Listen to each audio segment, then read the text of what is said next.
Hey everybody, and welcome to Q&A Wednesday, where I answer the questions that you have about your health and fitness goals. And today, this is a good one, guys, because it's the right time of year for this. Lots of people calling me because they're sick.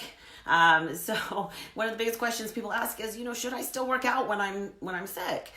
So let's talk about that today.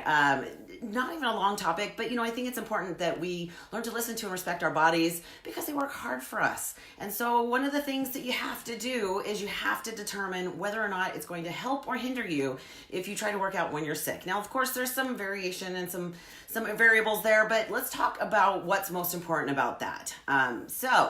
Yeah, 'tis the season, right?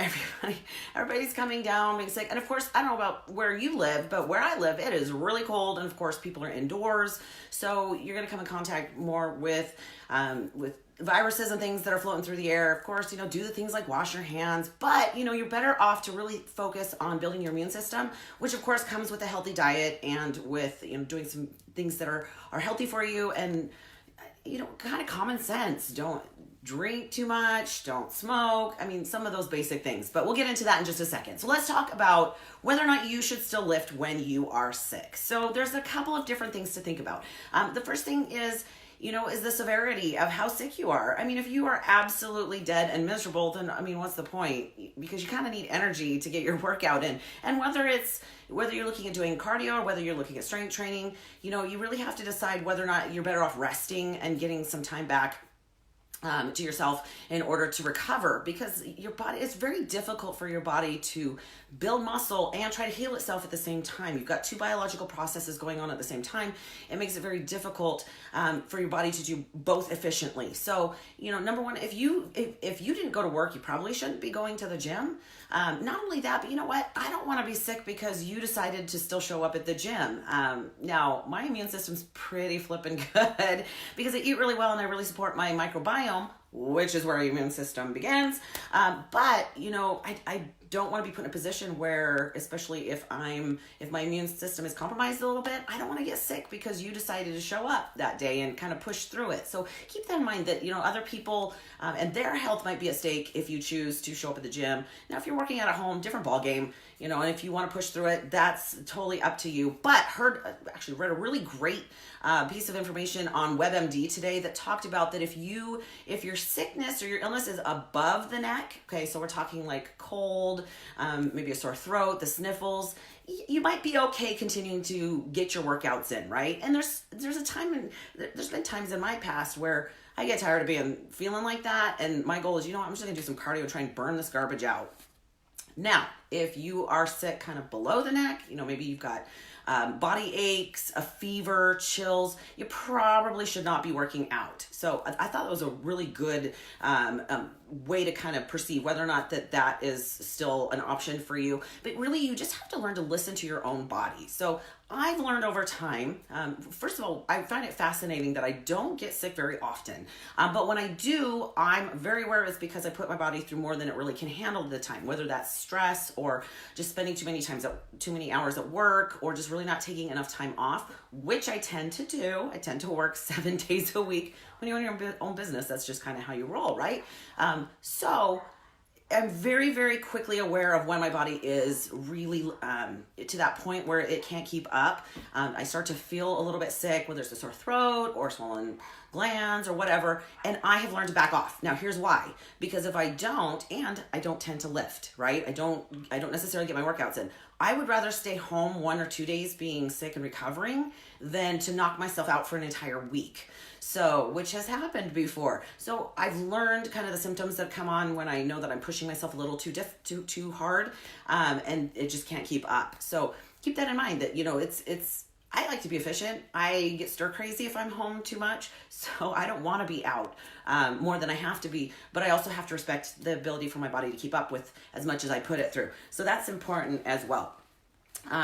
Stress also plays a role. So, you've probably been in a situation where maybe you were at work and you were really working for a deadline or a goal that your business was working towards. And then once you were done, you immediately got sick. So, it happens. We put so much stress on our bodies that sometimes it just needs a break, and we have to learn to give ourselves that break. I think that's really important. And with the holidays coming, and there's some stress coming around with that. The weather, I don't know about you, but I am freezing my tuchus off. I'm not a big fan. I'm ready to go somewhere warm I'll be a snowbird. I'm cool with that. But keep that in mind. Okay.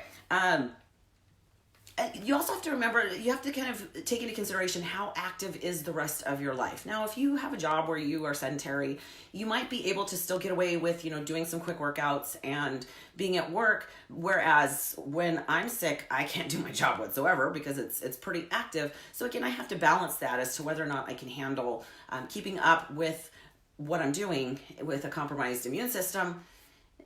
Sometimes I can, sometimes I can't, but like I said, I don't like to be down for very long. So I prefer to give my body a break when it needs it, because my body has taught me some lessons in the recent years. About 3 months ago, I actually had shingles.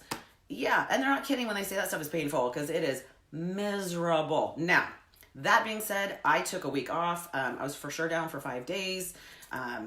It's painful. It really is. But some people deal with that for weeks, months, and years. And so I was really grateful that, first of all, my immune system is incredible.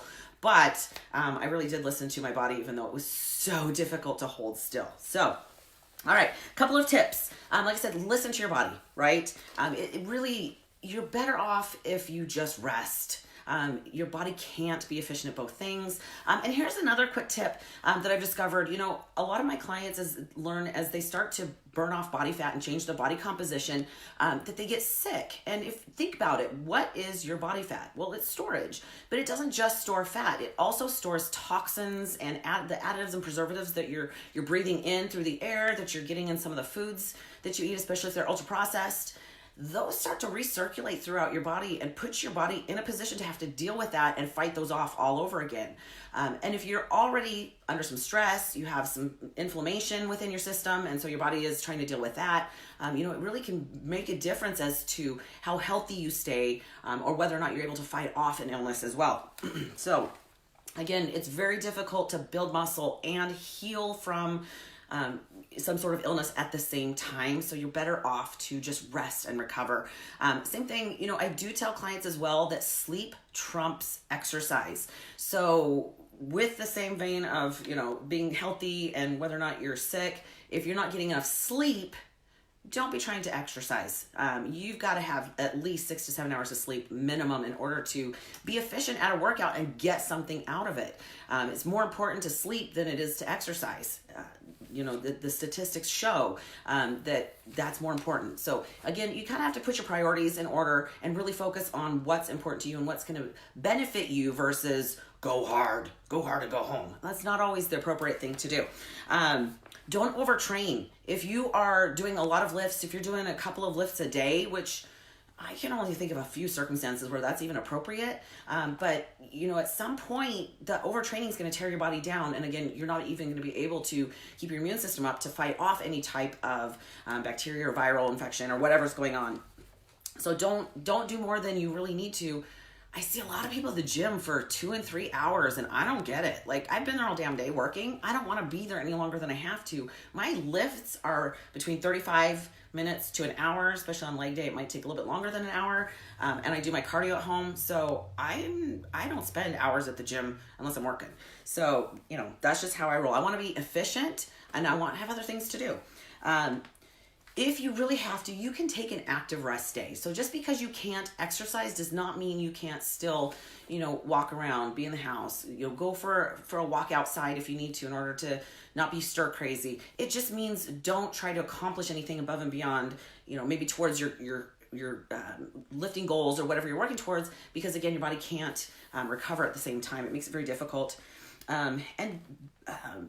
Be very, very careful about antibiotics. I know that now that people are learning about the microbiome and how that plays such a huge role in our health on multiple levels, we've kind of become a society where antibiotics are great and they're necessary for certain things, but I think we overuse them to the point that, when they do get rid of the bad bacteria, they also get rid of the good bacteria, which is our immune system. So again, a lot of people find that they have some pretty severe symptoms within their digestive system and some other things that can happen because antibiotics have been used very liberally to get rid of things where your body actually has a process to protect you.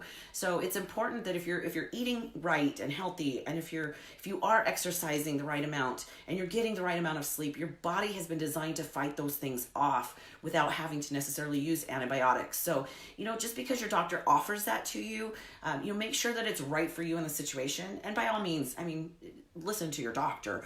But, if you're using antibiotics a couple times a year, you could be doing some severe damage, and your body at some point actually becomes resistant to all of that. So keep that in mind. So hopefully that helps you to make a choice during this cold and flu season. Wow.